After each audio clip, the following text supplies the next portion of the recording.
Olá, minha gente, tudo bem? Aqui estamos para que nós possamos complementar o vídeo que nós colocamos na semana passada em torno do mesmo tema, a discussão sobre a crise do café com leite. Naquele encontro, ou naquele vídeo anterior, nós falamos sobre o processo de industrialização do Brasil, a formação da classe média, a formação de uma burguesia industrial e de uma massa operária urbana que, em dada medida, se colocavam contrários àquela política hegemônica do café com leite que se desenhava no Brasil desde o início da República. E de outro modo, nós falamos também sobre o impacto gerado, o impacto proporcionado pela construção da Semana de Arte Moderna, que trazia consigo a proposta, a perspectiva de uma modernização cultural então renovada que se contrapunha ao parnasianismo, à estética cultural do café com leite. Nesse encontro aqui de hoje, nós vamos falar sobre outras razões que também contribuíram de maneira bastante significativa, de maneira bastante robusta para essa crise do café com leite. Então nós observemos e voltemos ao ano de 22. 22 é o ano da Semana de Arte Moderna, 22 é o ano da fundação do Partido Comunista no Brasil. Observe isso. Nós só falamos em comunismo/socialismo na extinta União Soviética, na verdade na Rússia, quando fez a Revolução Socialista em 1917. Mas a partir de 22, 24, aos poucos, vai se desenhando o que nós chamamos de União das Repúblicas Socialistas Soviéticas, que veio a desaparecer ali no início dos anos 90. Mas de toda forma, o Brasil já, de algum modo, já registrava aqui dentro a presença de um partido comunista que naturalmente se opunha, se contrapunha, se colocava contrário àquele modelo do café com leite. Além disso, também no ano de 22, além da Semana de Arte Moderna, houve o acontecimento, a efervescência do chamado movimento tenentista. A jovem oficialidade do exército também se colocava contrária ao café com leite, porque de algum modo, desde o início da República, quando houve a presença do Marechal Deodoro da Fonseca e do Marechal Floriano Peixoto, os militares já estavam bastante afastados da vida pública e de algum modo os militares, filhos legítimos da classe média, também questionavam a prática da corrupção eleitoral, a prática do coronelismo, a prática do voto de cabresto e a corruptela política instaurada pelo café com leite. Então, 22 é um ano bastante emblemático, não é, minha gente? Porque de um lado tem a Semana de Arte Moderna, por outro, na esquerda, a formação do Partido Comunista, e dentro do próprio comando militar já há um questionamento dentro das casernas sobre para onde o país ia dentro daquela prática de roubalheira eleitoral, de corrupção, de voto de cabresto, de algum modo aquela estrutura do convênio de Taubaté que só priorizava o café em detrimento de quaisquer outras atividades econômicas, em prejuízo de quaisquer outras atividades econômicas. Avançando mais um pouco, a gente vai lembrar também que no final dos anos 20, numa situação já bastante delicada, bastante caótica, veio a famosa crise de 29, né? Nós falamos isso porque a crise, a rigor, a gente sabe que ela começou nos Estados Unidos, mas a crise 29, que muita gente fala assim, a crise começou por causa da quebra da Bolsa de Nova York. Não, a quebra da Bolsa de Nova York não é a causa de uma crise, é o sintoma de que aquele modelo capitalista, liberal, que não intervém, que não promove protecionismo alfandegário,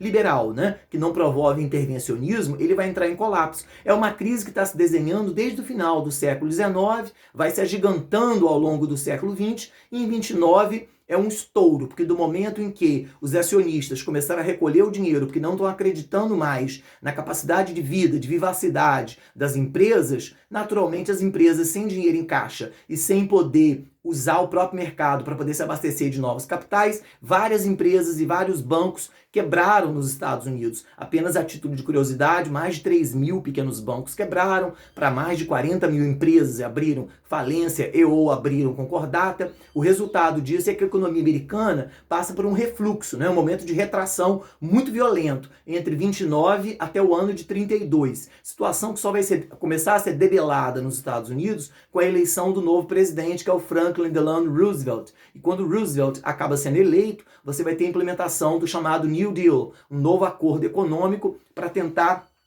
superar aquela crise que estava colocada com outras regras, com outras balizas. Por exemplo, no lugar do liberalismo clássico, intervencionismo, regulamentismo, protecionismo, frentes pioneiras de trabalho, a economia vai continuar sendo uma economia capitalista, mas uma economia capitalista com presença, com intervenção e com proteção de Estado. Pois bem, se a economia americana passa por esse momento delicado, e naturalmente outras economias do Ocidente entraram numa espécie de parafuso, né? Uma onda gigante que foi abarrotando e pegando todo mundo de algum modo. Como é que fica a economia brasileira? Nós dependíamos, por tudo que já foi colocado, de um produto principal que era o café, oriundo de São Paulo. Esse café, o nosso principal comprador era justamente a economia americana, eram os Estados Unidos da América. E os Estados Unidos, no momento de contração, no momento de recuo da vida econômica, naturalmente eles vão cortar a compra de tudo aquilo que não é essencial. E o café não é produto essencial. Pode ser que seja para nós no nosso cafezinho, mas café é produto de sobremesa. Eles não vão deixar de comprar cereais, que está na base da alimentação. E também café existem em outras áreas do planeta, na África Oriental, mesmo na África do Norte, em algumas regiões do Caribe, que também são produtoras de café. Então eles começam a cortar e gradativamente vão quase que eliminando a compra do café brasileiro. A economia brasileira entra numa situação de bancarrota, de quebradeira generalizada, porque o Estado comprava aquela história do convento do Abaté. Todas as vezes que houvesse sobra, o Estado comprava. Só que o Estado não está vendendo, não tem dinheiro para arrecadado, não tem como comprar. E mesmo se comprasse, os armazéns, os depósitos, os silos oficiais, os armazéns do Estado, já estavam completamente abarrotados, não tinham nem onde colocar novos armazenamentos, novas cargas. O resultado disso é uma crise fiscal e uma crise econômica sem precedentes. É nesse clima terrível que as eleições aconteceriam em 29 para um novo mandato a partir de 30. O presidente do último, então, momento do Café com Leite era o presidente Washington Luiz. Greves, economia em crise, economia degradada e um cenário político devastador.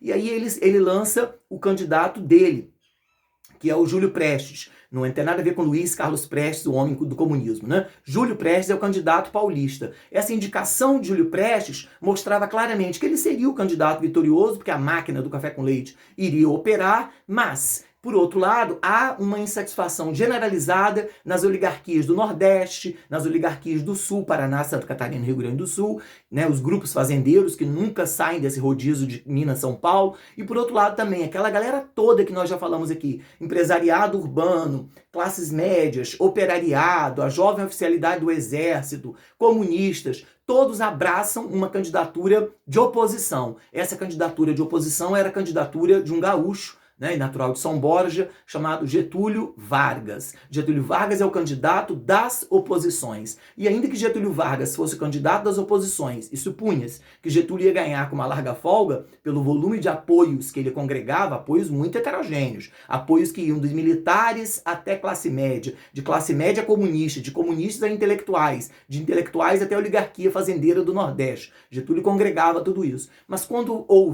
aconteceram as eleições, adivinha o resultado? A máquina do café com leite, do café paulista, destacadamente, operou e o candidato Júlio Prestes acabou saindo vitorioso. Diante da fraude escancarada do processo e diante da crise pela qual o Brasil passava naquele momento, foi elaborada então a Marcha de 30, que entrou para a história com o nome de Revolução de 30. Essa marcha acabaria levando Getúlio Vargas ao poder, ao Palácio do Catete, no Rio de Janeiro, né?